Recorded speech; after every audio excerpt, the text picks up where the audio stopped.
छतरपुर शहरवासियों के लिए एक अच्छी और स्वास्थ्य से जुड़ी हुई महत्वपूर्ण जानकारी। यदि आप दांतों या मसूड़ों की किसी भी समस्या से हैं परेशान, तो शहर के छत्रसाल चौक स्थित रूसिया दंत चिकित्सालय अब आपके लिए भरोसेमंद बना है केंद्र।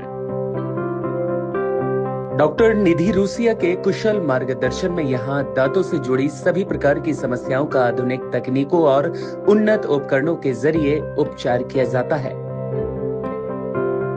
दांत दर्द, दांतों में कीड़ा लगना, मसूड़ों की बीमारी, रूट कैनाल ट्रीटमेंट, दांतों की सफाई, टेढ़े मेढ़े दांतों की सलाह, कृत्रिम दांत लगाने सहित विभिन्न दंत रोगों का विशेषज्ञ उपचार अब उपलब्ध है।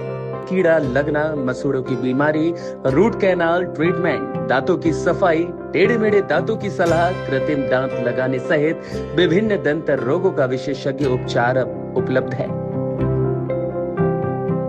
डॉक्टर निधि रूसिया का भी कहना है कि स्वस्थ दांत न केवल आपकी मुस्कान को खूबसूरत बनाते हैं, बल्कि आपके संपूर्ण स्वास्थ्य के लिए भी बेहद आवश्यक हैं। समय समय पर दांतों की जांच और उचित देखभाल से कई गंभीर समस्याओं से बचा जा सकता है। तो देर किस बात की, अपने और अपने परिवार की मुस्कान को सुरक्षित रखने के लिए आज ही संपर्क करें रूसिया दंत चिकित्सालय, छत्रसाल चौक, छतरपुर, मध्य प्रदेश।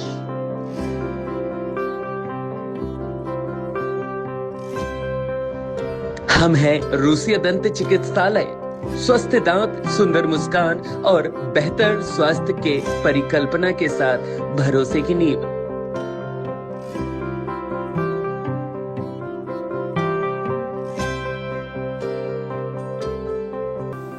नमस्कार दर्शकों, आप देख रहे हैं भी न्यूज और इस बार हमारे साथ मौजूद हैं रूसिया दंत चिकित्सालय की डॉक्टर निधि रूसिया जी, जो कि दंत चिकित्सक हैं। उनसे खुद सीधे बातचीत करते हैं दांतों से जुड़ी समस्याओं को लेकर, और उनसे खुद सीधे बातचीत करने के दौरान उनसे समझेंगे कि आखिरकार दांतों की बीमारी कैसे होती है और इसके जांच और इलाज को लेकर तमाम सवाल उनसे पूछेंगे।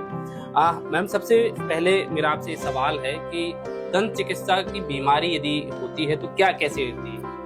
देखिए, दंत चिकित्सा आमतौर पर लोग ये बोलते हैं कि सबसे निग्लेक्टेड फील्ड कहलाई जाती है, कि लोग ये बोलते हैं कि हमें क्या जरूरत है दिखाने की, लेकिन दांतों से ही कई बीमारियां होती है, क्योंकि हम स्टार्ट ही यहीं से करते हैं। भोजन ही जब यहाँ मुंह से जा रहा है वो फिर आपके शरीर में जाता है।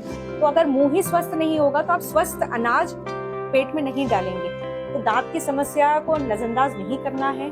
जितने भी प्रारंभिक लक्षण दिखते हैं तो उनको आप सचेत रूप से देखें, दंत चिकित्सक के पास जाके उसका समाधान लें। ट्रीटमेंट वक्त पे ले लेंगे तो वो चीज अति में नहीं बढ़ेगी और आपका जो उपचार का जो कॉस्ट है वो बढ़ नहीं पाएगा। विशेष तौर पे इसके लक्षण क्या समझ में आते हैं? जैसे जब व्यक्ति को इससे कोई बीमारी जूझती है, लक्षण क्या इसके पसंद? देखिए, अलग अलग लक्षण अलग अलग दांतों के बीमारियों में दिखते हैं। जैसे सबसे कॉमन कंप्लेंट आती है, पेशेंट हमारे पास आते हैं कि हमारे मसूड़ों से खून आ रहा है, मसूड़ों से पस आ रही है, मुंह से गंदी बदबू आ रही है। तो ये प्रारंभिक लक्षण होते हैं आपके मसूड़ों में पायरिया के। पायरिया का मतलब होता है मसूड़ों और दांतों के बीच की जो एक लेयर होती है उसके बीच में गंदगी जमा हो जाती है। पानी अगर हम अच्छे से नहीं पी रहे हैं तो जो खाना हम खाते हैं उसका जो रूप है कैल्शियम डिपॉजिट हो जाता है सलाइवा के कांटेक्ट में आके, वही एक कैलकुलस की लेयर बना के हमारे दांतों के बीच जमा हो जाता है।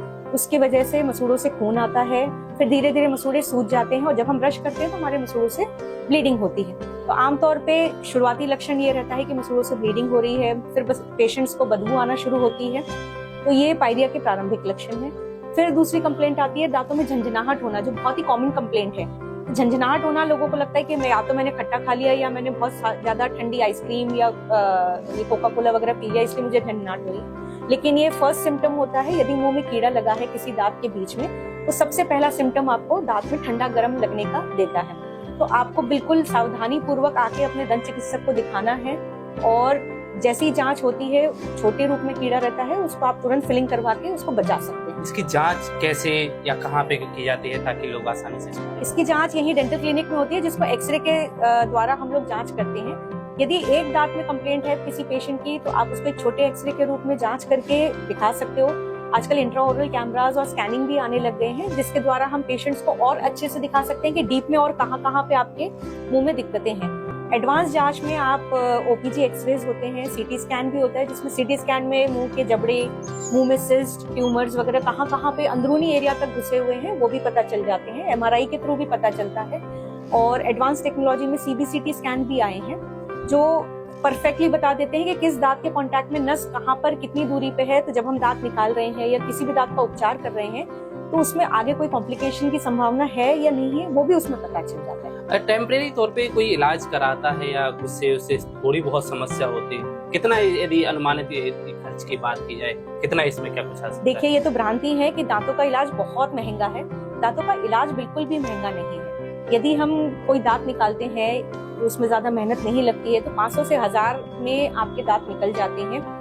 जब बहुत दांत कॉम्प्लिकेटेड हो जाता है, टूट जाता है या फिर अपनी हड्डी से जुड़ जाता है, उस स्थिति में हम लोगों को मेहनत करनी पड़ती है या दांतों को कटिंग करके निकालना पड़ता है, तो निश्चित रूप से वो थोड़ा महंगा हो जाता है। तो वो रेंज आपकी 1,500 से 2,000 तक जाती है। स्पेशली जो महंगा काम होता है वो होता है अक्लदाड़ का या नकली दांत लगाने का, क्योंकि वो अक्लदाड़ जो रहती है हड्डी के अंदर होती है, उसको आप ऑपरेशन द्वारा निकालते हैं जिसमें माइनर सर्जिकल प्रोसीजर होती है।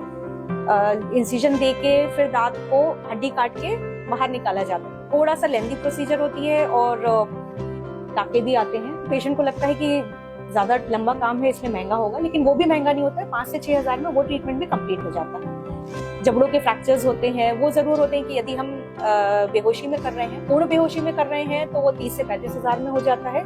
यदि हम डेंटल चेयर पे ही हल्का सा बेहोश करके काम कर रहे हैं तो वो आपका 10 से 12,000 में कंप्लीट हो जाता है।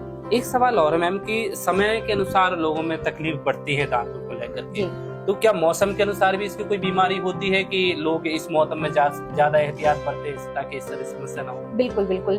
अक्सर ठंडियों में हमारे पास पेशेंट्स ज्यादा आते हैं कि हमको दांतों में ठंडा गर्म लग रहा है। वो इसलिए भी हो जाता है क्योंकि बाहर का तापमान इतना ठंडा हो जाता है और फिर जब आप वही चीज अंदर लेते हैं तो फिर ज्यादा ठंडे के कारण सेंसिटिविटी आ जाती है।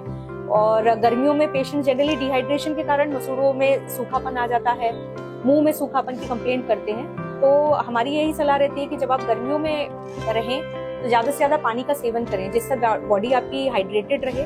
पानी का संतुलन यदि शरीर में बना रहेगा तो आपको अन्यथा कोई और रोग भी नहीं होगा। पाचन भी सही रहेगा तो मसूड़े अपने आप सही रहेंगे। और ठंडियों में जब होता है कि हम लोग पानी भी कम पी रहे हैं, लेकिन निश्चित रूप से एक कंपल्सरी रूप में 1 से 2 लीटर पानी हमें वो भी पीना जरूरी है ताकि दांत का बैलेंस बराबर बना रहे आपका। तो क्या पानी से इसका ज्यादा ताल्लुकात रहता है, मतलब इससे पानी पीने से कितनी हद तक दांतों में ज्यादा स्वास्थ्य? पानी पीने से दांतों में स्वास्थ्य नहीं आता है। पानी पीने का इनडायरेक्ट रिलेशन ये है कि हमारा खाना पच जाएगा। यदि खाना हमारा प्रॉपर रूप से पचता है तो हमें डकारे नहीं आएंगी, अपच नहीं होगा। यही डकारे मुंह में आके दांतों के सतह को घिस देती हैं, फिर हमको एसिडिटी हो रही है, दांतों में घिसाव आता है, कई लोग सेंसिटिविटी की कंप्लेंट करते हैं। तो यदि हमारा शरीर नॉर्मल रहेगा, स्वस्थ रहेगा, पाचन शक्ति हमारी अच्छी रहेगी तो हमारा ओवरऑल हेल्थ जो है दांतों का और शरीर का वो बिल्कुल अच्छा बना रहेगा। ये थी हमारे साथ दंत चिकित्सालय जो कि छत्रसाल चौराहे पर मौजूद है, उनकी डॉक्टर निधि रूसिया जी, जिनसे हमने बातचीत की है और उन्होंने स्पष्ट रूप से दांतों की भ्रांतियों को लेकर के, जो उपचार को लेकर के तमाम लोगों में भ्रांतियां रहती हैं कि दांतों का उपचार महंगा होता है या दांतों का उपचार कराना कठिन है, उन्होंने तमाम सवालों के हमारे सवालों को जवाब दिया है और उन्होंने स्पष्ट किया है कि यदि कोई भी इलाज कराना चाहता है या कोई भी इस बीमारी से परेशान है तो वह दिखा सकता है, क्योंकि अलग अलग जो बीमारी होती है उसी के हिसाब से इसके जो खर्च है वो सामने आते हैं। छतरपुर से वी न्यूज के लिए पवन विद्वा।